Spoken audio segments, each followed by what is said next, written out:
Welcome. In this video, I'll show you how to fix connection problem or invalid MMI code error on Android. Okay, if you found this video helpful, please leave a like and subscribe to the channel for more such tutorials. Now, first option, just gotta restart your phone.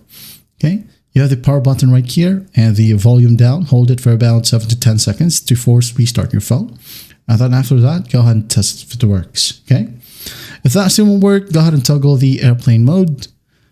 And once it's toggled, go ahead and turn it back off again. Okay?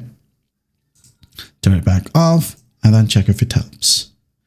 Now, if that still will work, let's go ahead and go to a call on our keypad right here.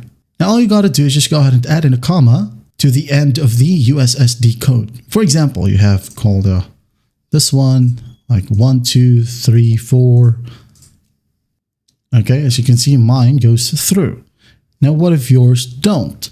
Let's say this one, 1, 2, 3, 4, and then just imagine that I've entered this key, all right? So what you can do is just basically enter a comma, if that's an option for you. Enter a comma, as this option forces the device to ignore potential formatting issues, as the comma acts as a command to execute the code.